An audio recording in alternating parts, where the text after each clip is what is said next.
আপনি কি মনে করছেন এই ইন্টারিমের ম্যান্ডেট জনগণের নাই?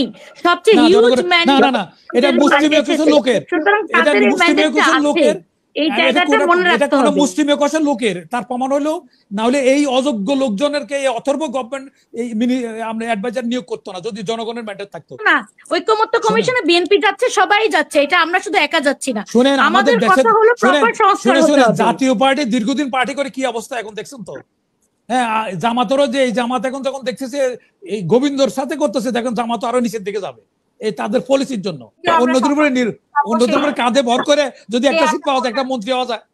রাশেদ খান মেননকে দেখছি তো আমরা, ইনুকো দেখছি তো আমরা, ওই আপনারা ওই হইতে দেখেছেন, আসম আব্দুর রাবকেও দেখেছেন, আমাদেরকেও দেখবেন, দেখে মন্তব্যটা করবেন। রাজনৈতিক দলগুলোকে 31 জুলাই পর্যন্ত সময় দেওয়া হয়েছে যে আমাদের কোনো মতামত আছে কিনা জানানোর জন্য। তো বোঝা যাচ্ছে তাহলে এটা হয়তো 5 আগস্ট, যেদিন আমাদের গণ অভ্যুত্থানের শেষ দিন আর কি, ওদিন হয়তো এটা প্রকাশ হবে। তো ওনারা যে আমাদের যে বিজ্ঞ প্যানেলিস্ট যারা আছেন তারা দেখলাম খুব হতাশ যে তত্ত্বাবধায়ক সরকারও তো আমরা সবাই মিলে করেছি, কিন্তু কোনো কাজে দিয়েছি কিনা। তো এগুলি মিলে বলছেন আর কি, কিন্তু এখন ভবিষ্যতে এটা সবাই ভেঙে দিবে অথবা মানবে না, এই কথা চিন্তা করে যদি আমরা কিছুই না করি তাহলে তো আমাদের এই যে সংস্কারের জন্য ইন্টারিম গভর্নমেন্টটা কিন্তু এটা কিন্তু ইলেকশন দেওয়ার গভর্নমেন্ট না, এটা কিন্তু তাহলে তো একটা 3 মাসের তত্ত্বাবধায়ক সরকার হতো। তারা এসেছেন সংস্কারের ম্যান্ডেট নিয়ে, তাদেরকে তো এইটাতে এবং জুলাই চার্টারটা তো এমনি এমনি হচ্ছে না, সবার ঐক্যমত্যের ভিত্তিতে সবাই এখানে সাইন করবেন এবং বলবেন যে যেই আসুক তারা এটাকে সম্মান জানাবেন। এবং তারা যদি এটাকে সম্মান না করে অথবা তারা যদি এটাকে মেনে না নেয় তাহলে কিন্তু জনগণ আছে তাদেরকে এই চেকটা দেওয়ার জন্য। আপনারা সবাই যদি মনে করেন যে জনগণ, আপনারা যা এই 16 বছর ফ্যাসিবাদ হয়েছে বলে এরপরে তো জনগণ এটা প্রতিবাদ করেছে, তাই না? তো জনগণ যা ইচ্ছা তা মেনে নিবে, এইটা যদি মনে করে কোন দল, তাহলে তো সেটা ভুল। সে দলদের অ্যান্সারেবিলিটি আছে তো জনগণের কাছে, তো ওই অ্যান্সারেবিলিটির এই হোপের জায়গাটা ধরে রেখে তো আমাদেরকে জুলাই সনদটাকে মনে করতে হবে যে এটা হয়তো আমাদের জন্য একটা ভালো কিছু হতে পারে। আমরা তো এখন এইটাকে বাতিল বলে ধরে নিব না।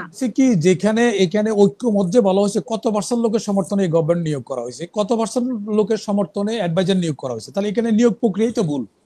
আপনি এখানে কারণ এরা কয়েকটা লোকে যায় বসাইছে যেটা পরিচিত, তা আমরা অ্যাডভাইজার গুলির বায়োডাটা দেখলে তো বুঝি ওই গ্রামীণ কাজ করে, সেকশন অফিসার কাজ করে না, কোনো কিছু কাজ করে ওদের আনছে, একজন ট্যাক্সি ক্যাব চালাইতো তারা বিশেষ সহকারী বানানো হয়েছে।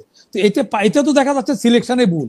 তো এই জন্য ওনাদের এখতিয়ার হইতে গেলে তো এটা রেফারেন্ডাম লাগবে, কোনো একটা সিদ্ধান্ত নিতে গেলে জাতির সিদ্ধান্ত নিতে কোনো পার্টি নিলে তো হবে না, এটা তো জনগণ মালিক, জনগণের সিদ্ধান্ত দিবে। সেই ক্ষেত্রে এই জিনিসগুলি তো রেফারেন্ডাম নিতে হবে। তাহলে রেফারেন্ডামের সময় 1 বছর চলে গেছে, এখন সেই সময় তারা অতিক্রম হয়েছে। এখন এইগুলি বইলা যেমন ফেল ছাত্ররা টাইম পিছানোর জন্য চায়, যারা জানে যে তাদের 2টা সিটও আসবে না, এই রাজনীতিবিদদের বললে একমাত্র বিএনপি ছাড়া জামাতের 2-1টা সিট পাবে, এরা ছাড়া তাহলে এদের কত পার্সেন্ট ভোট সেটা এখানে এদেরকে জিজ্ঞাসা করে সিদ্ধান্ত নিব। মালিক হলো জনগণ, জনগণের যে গভর্নমেন্ট আসবে তাদের রেফারেন্ডাম তারা দিবে, তাদের ম্যানিফেস্টো দিবে, রেফারেন্ডামে আসতে হবে অথবা ম্যানিফেস্টো দিবে। জনগণ যদি ওই ম্যানিফেস্টো মাইনে তাদের ভোট দিয়ে তারা এসে সেটা সেই কাজ করবে। সুতরাং আগে গেলে এটা পণ্ডশ্রম হবে। আর 1 বছর তো অতিক্রম করছে এরকম একটু বলতে পারি, শেষ করি আমি এক সেকেন্ড ভাই বলবো যে জনগণের ইয়া থাকতে হবে, রেফারেন্ডাম হবে।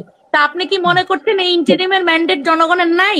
সবচেয়ে হিউজ ম্যান্ডেট না, এটা মুসলিমীয় কিছু লোকের, এটা মুসলিমীয় কিছু লোকের, এই জায়গাটা মনে রাখতে হবে। মুসলিমীয় কিছু লোকের, তার প্রমাণ হলো না হলে এই অযোগ্য লোকজনেরকে এই অথর্ব গভর্নমেন্ট এই আমরা অ্যাডভাইজার নিয়োগ করতো না যদি জনগণের ম্যান্ডেট থাকতো। জনগণকে এদের পত্রপাঠ বিদায় করে দিত। ম্যান্ডেটের কোনো প্রমাণ নেই, একটা আপনি ব্যারিস্টার, একটা তো দানবে জনগণ হলে কত ভোট পাইছে সেটা বলেন তো আপনি। ব্যারোমিটারটা কি? আমরা জনগণের যে ম্যান্ডেট আছে ব্যারোমিটারটা কি? তাপমাত্রা যেমন আপনার মুখের মধ্যে দিলে বগলে দিলে তাপমাত্রা উঠে 102 আছে, তা আপনার ব্যারোমিটারটা কি? আপনি যে জনগণের সমর্থন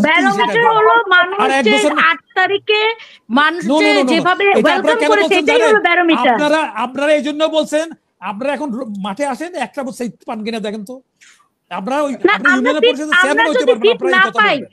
সেটা জনগণের, আসেন আসেন আমরা আসেন যদি সিট দেখা না হবে পাই তো, সেটা জনগণের ম্যান্ডেট, আমরা তো দেখতে কিন্তু চলে তাই যাব বলে না। যে আসেন আমাদের ইলেকশন কোনো আসেন, ভয়েস থাকবে না, অথবা আমরা বলতে পারবো না, আমরা সিট পাবো না বলে যে আমাদের কোনো ওপিনিয়ন থাকবে না, এটা তো ঠিক না। এই এই আপনি যদি এই আধা পয়েন্ট মানসিকতা থেকে আধা আমাদেরকে পার্সেন্ট বের হয়ে সমর্থন না আসতে থাকে, হবে।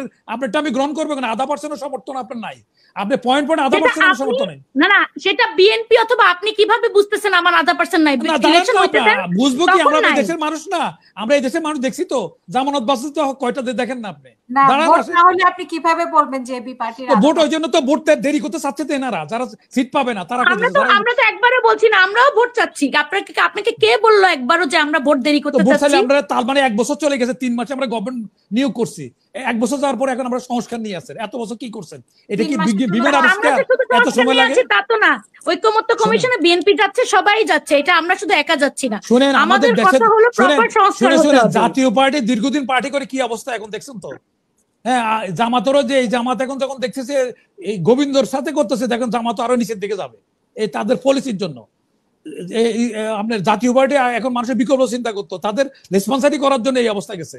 তারপর আপনারা জুমা 3 বছর এখন রেজিস্ট্রেশন পান নাই আপনারা আপনারা কথা আমরা বললে রেজিস্ট্রেশন আপনার কথা পেয়েছি, এটা আপনার হয়তো ইনফরমেশনটা নেই।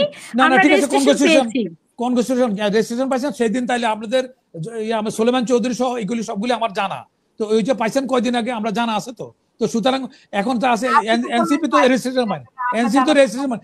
আপনারা যখন পাবেন, যখন আপনাদের 10টা সিট পাবেন, 20টা সিট পাবেন, তখন আপনাদের কথার গুরুত্ব আমরা দিব।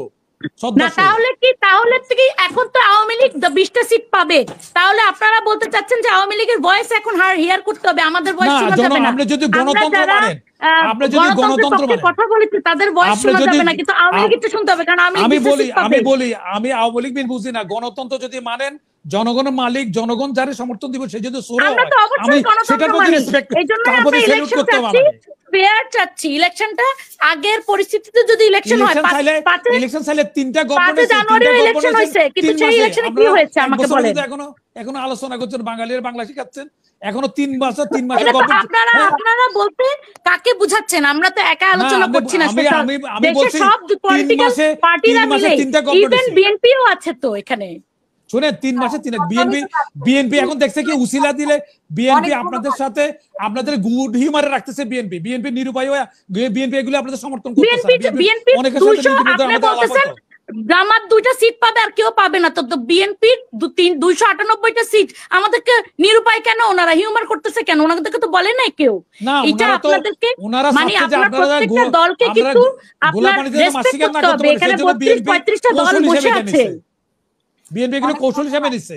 বিএনপি জানেন আপনারা গোলা বানে মাসিকার করবেন, আপনারা কারোর উপরে নির্ভর করে 1-2টা সিট যদি পাওয়া যায়, যদি লাগিয়ে যায়, আমরা তো ওই তালে আছি। কেন মনে করছেন যে নির্ভর করে আসতে হবে? আসলে আমার মনে ওগুলো হয় আমরা দেখছি তো, আমরা দেখছি জাতীয় পার্টি দেখছি না, আমরা আসামের দেখছি তো, ওই যে অন্যদের উপরে কাঁধে ভর করে যদি একটা সিট পাওয়া যায়, একটা মন্ত্রী হওয়া যায়। রাশেদ খান মেননকে দেখছি তো আমরা, ইনুকো দেখছি তো আমরা। ওই আপনারা ওই হইতে দেখেছেন, আসম আব্দুর রাবকেও দেখেছেন, আমাদেরকেও দেখবেন, দেখে মন্তব্যটা করবেন।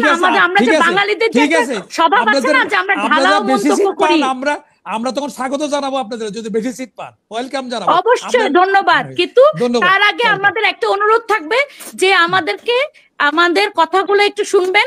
আমরা ছোট দল বলে আমাদের ওপিনিয়ন কোনো ম্যাটার করবে না, এই জায়গাটা থেকে আমরা সরে আসি। আমরা সবাইকে সব সম্মান দিয়ে কথা বলি, ওই জায়গাটা আমার অনুরোধ। শুনেন ইউনুস গভর্নমেন্ট আনতেছে, আপনাদেরও এক ভোট, বিএনপিরও এক ভোট, আবার এনসিপি রেজিস্ট্রেশন তারে বড় পার্টি বলতাছে। এগুলি জাতির আমাকে বোকা পাইছেন নাকি?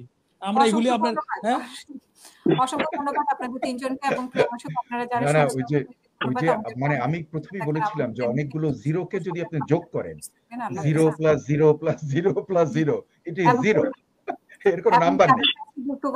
এই যে অনেক দল আছে যাদের কোনো লোকজন নেই, হ্যাঁ, তারা কোনোদিনই নির্বাচনে কোনো সিটও পাবেন না, কিন্তু স্বামী সভাপতি সাধারণ সম্পাদক পার্টি একটা, আমি সরোর ভাই চলেন, আমি আর আপনি একটা পার্টি করি। অনেক ধন্যবাদ। আপনি সভাপতি, আমি সাধারণ সম্পাদক, তাইলে ডক্টর ইউনূস আমাদের ডাকবে। আমরা আপনাদেরকে স্বাগত জানাবো এবং আপনাদেরকে প্রমিস করছি অন্তত আপনাদের মতো অপমান করে আপনাদের সাথে আমরা কথাবার্তা বলবো না। আমরা আপনাকে একটা পার্টি হিসেবে যতটুকু রেসপেক্ট দেওয়া দরকার আমরা দিব, কারণ আমরা নতুন জেনারেশন পলিটিক্স এর কথা বলি, যেখানে পলিসি নিয়ে কথা হলে প্রত্যেকটা আপনি- পার্টি যারা আমি যুক্তিসঙ্গত যুক্তির কথা কথা বলছি। বলবে সবার কথারই আমি যুক্তির কথা বলছি। ওয়েটেড ভোট আমি- থাকবে। শুনেন, আমি যুক্তির কথা বলছি, আপনি এটা মনে রাখবেন, আমার 2 সন্তান ব্যারিস্টার, সুতরাং আমি সম্মান দিয়ে